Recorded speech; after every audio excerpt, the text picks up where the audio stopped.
Itu dia guys, berakhirnya perlawanan Melaka dan Sabah FC, juara MFL Challenge Cup kecundang di Stadium Hang Jebat dengan keputusan 1 gol berbalas kosong. Bercerita mengenai result ni, ada satu dirong komentar di video sebelum 90 minit tu, memang dia predict Sabah akan kalah 1-0 lah. Oi, waktu aku nampak dia komentar, aku tak salahkan dia pun. Macam kenapa pula kau mau negatif sangat tentang Sabah ni? Aku tak salahkan dia pun. Pasal actually aku sendiri pun merhatikan kemampuan Sabah FC inilah sebenarnya. Dan di atas reason-reason yang aku sentuh di video sebelum 90 minit tu, di mana aku meletakkan keputusan seri lah, walaupun aku mengharapkan kita menang untuk mengekalkan kedudukan kita di tangga ke-10 saingan Liga Super ni. Which is by all means aku rasa dia agak susah untuk kita mendapat result yang kita inginkan berdasarkan prestasi, lebih kurang macam tu. Pasal aku tidak sebenarnya, macam kalau kamu tahu lah, bila aku sentuh tentang perlawanan di saingan bola sepak tempatan ni, aku lebih mengasingkan Liga Super dan juga mana-mana piala, saingan piala, lebih kurang macam tu. Cuma aku melihatnya dari segi momentum saja. So dari segi momentum memang kita gagal lah atas persembahan Sabah FC ni, membuatkan kita jatuh satu anak tangga dipintas oleh Melaka FC, dan sekarang ni kita berkedudukan di tangga ke-11, 16 mata, di mana Melaka 10, 17 mata. So untuk kita memperbaiki kedudukan kita, macam contoh mau kembali ke tangga ke-7, 8, 9 sekarang ni mustahil. Kerana kalau kita tengok jadual kita yang akan datang pun, dianya agak sukar lah sebenarnya untuk kita menginginkan poin yang boleh membantu kita. Pasal sekali lagi, selepas ni 26 hari bulan away Penang, 2 Mei PDRM home, Brunei DPMM 9 Mei away, lepas tu 15 Mei 15 Mei away home Terengganu. Untuk persembahan Sabah FC pula pada perlawanan ni, aku masih melihat contoh seperti macam Gaby, lepas tu Gaby, Ingham, Farhan Roslan, Fakrul Iman, siapa lagi, Jafri Chu. Dia adalah antara individu yang masih lagi berada di kedudukan atau persembahan yang kita boleh harapkan untuk skuad Sang Badak ni. Tapi unfortunately, untuk membantu klub ni mendapat result positif, bagi aku mereka tidak mempunyai satu skuad yang cukup bagus untuk membantu mereka. Lebih kurang macam itulah sebenarnya aku katakan. Pasal di atas pemergian 3 pemain yang menjadi tunjang utama kita tu, penama-penama seperti Farhan Roslan, Fakrul Iman, lepas tu Jafri Chu terpaksa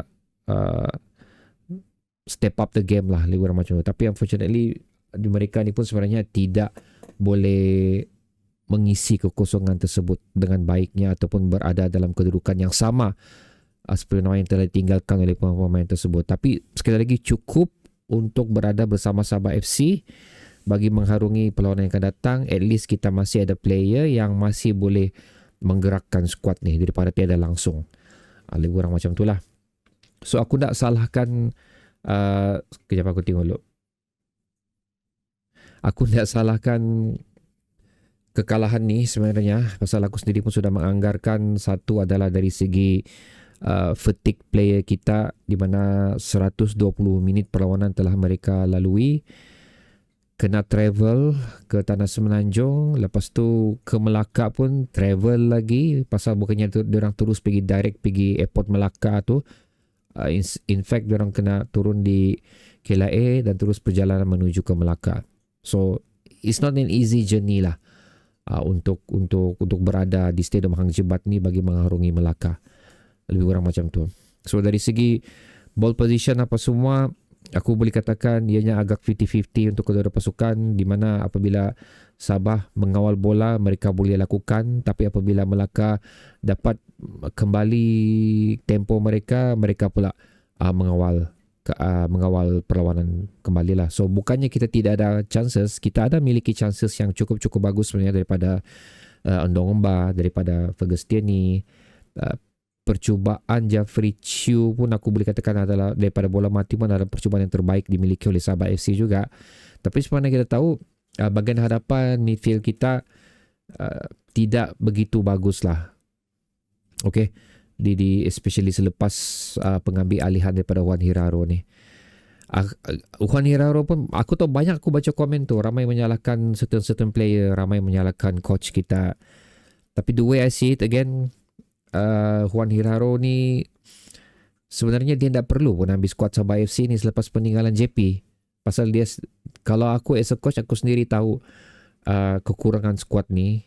So untuk aku masuk pada last minute untuk mengendali pasukan ni dengan apa yang ada adalah merupakan satu benda yang cukup lambat untuk aku lah, lebih kurang macam tu. Pasal kalau aku berminat untuk masuk selepas habis musim, sewaktu pre-season. Di sana aku boleh mencongkak apa yang aku perlukan. Tapi dia ni agak berani untuk menggalas tanggungjawab tersebut lah di atas kekurangan apa yang dimiliki oleh Sabah FC. That's why aku tidak menyalahkan dia, aku tidak menyalahkan pemain di atas kekalahan ni, kerana aku sedar lah memang kita memang serba kekurangan lah, lebih kurang macam tu.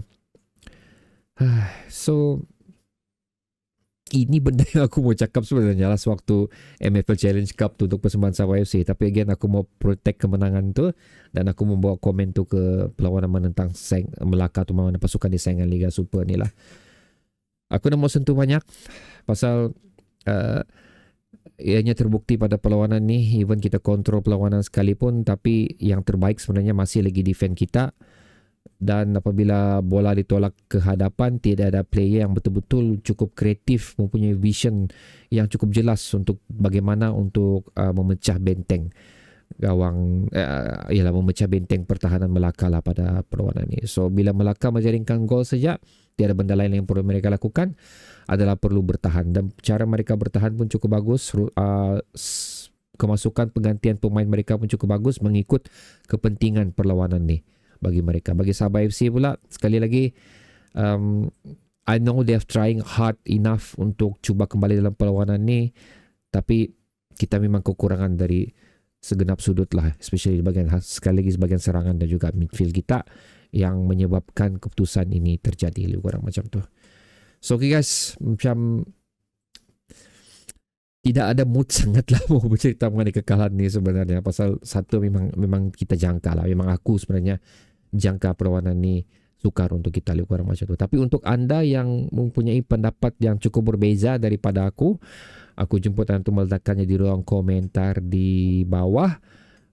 Komen dengan penuh hemah dan penuh responsibel lah, lebih kurang macam tu. Itu yang aku harapkan daripada anda. Anda boleh marah, anda boleh tidak berpuas hati, tapi biar berhemah dan berilmiah. Itu yang aku harapkan. Okay guys, bertemu lagi di video seterusnya. Assalamualaikum.